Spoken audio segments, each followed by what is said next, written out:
Okay, we've got a lot to talk about this week. This video is going to be a bit later than usual because I needed some more time, some more rewatches to really understand how I feel about this episode, and it's been a bit of a journey.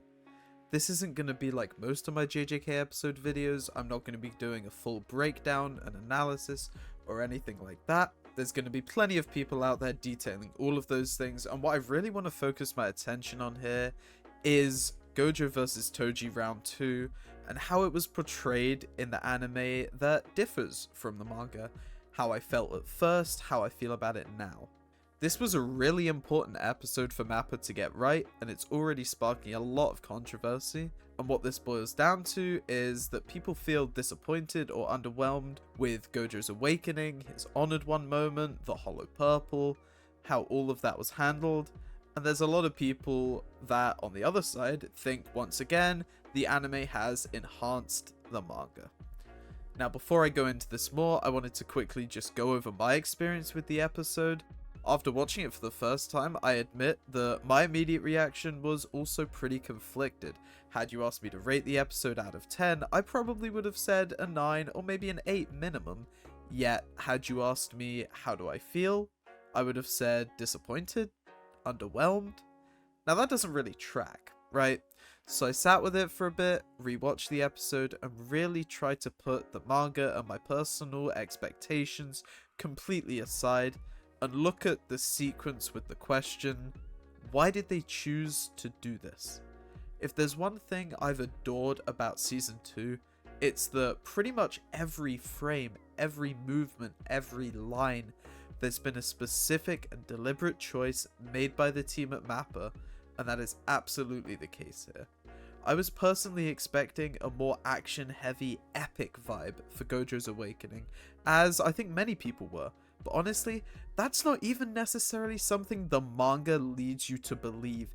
It's just a staple of shonen at this point, so we automatically expect these big moments to be done in this way, and honestly, I'm really glad that the team at Mappa put a lot more care, thought, and effort into creating this beautiful scene than many of us would have. Gojo's feral moments felt so raw, and the character acting there was some of my favourite in all of Jujutsu Kaisen. The transition from this into his divine awakening was smooth and natural, with the score being the same piece that was played over Riko's visit to the aquarium, which at first I wasn't sure how I felt about it, but thinking on it a bit more, I really enjoy it.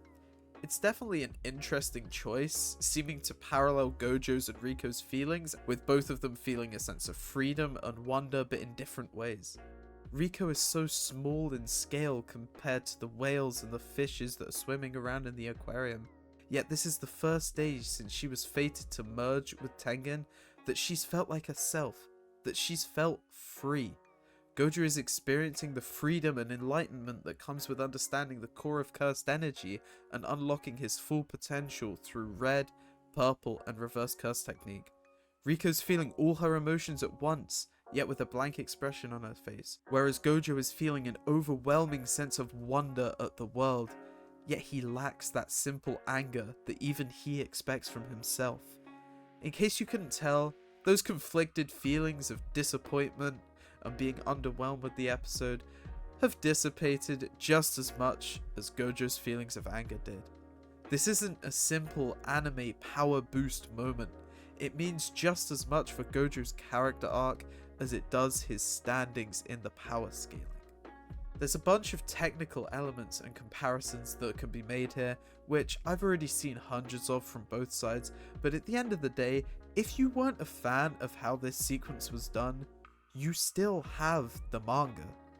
The two don't have to be exactly the same, feel exactly the same, evoke the same emotions. They are two completely different mediums, and what matters in terms of the anime adaptation is that it respects the source material. That is absolutely the case here, no matter which version you prefer. These two completely different mediums both face challenges when telling their story. The manga has no color, no actual movement, no soundtrack or voice acting, but the creativity when deciding the size and layout of panels, the position of the speech bubbles, whether a moment should be taking up a whole double-page spread, a full single page, or just a portion of it. It can be either landscape or portrait, which is where we come to the biggest issue people have been having with this episode. Throughout heaven and earth, I alone am the honored one. People have been waiting weeks, months, years to see this moment brought to life. It was impossible, no matter how well they did it, for this to ever live up to the hype. And the anime didn't attempt to just do justice to this one panel. They made it a whole sequence, rather than putting all of the focus on one singular shot. The manga doesn't have a choice in this regard. Gege created that peaceful, heavenly, godly vibe with one panel. The anime did it with a whole beautiful, almost melancholy yet divine sequence. They didn't have the option to capture that panel exactly as it was in the manga, because anime isn't in that portrait format. The positioning of Gojo's body in this one panel realistically was not going to fit as well in a landscape format. But forget all that. Why does it have to be the same? Why should the people working on the anime settle for just doing the exact same frame but in color? Why not give the anime watchers a slightly different, unique experience, very much in the same vein as the manga, but not copy-pasting it panel for panel? Why are we complaining about having two subtly different, but both incredible versions of a beautiful scene? Why do we want to see exactly the same thing, down to the exact positioning of a character's body? The beauty of anime is that it can retell the story of the manga in a completely different medium, with access to so many more tools to help the audience feel even more invested in the story, the characters, and the fights. This episode brought us the sky opening up with golden rays as Gojo reappears in front of Toji. It gave us the absolutely phenomenal voice performance from Yuichi Nakamura, who ate up every single line of dialogue. His performance as post-awakening Gojo is easily one of my favorite things in the entire Jujutsu Kaisen anime.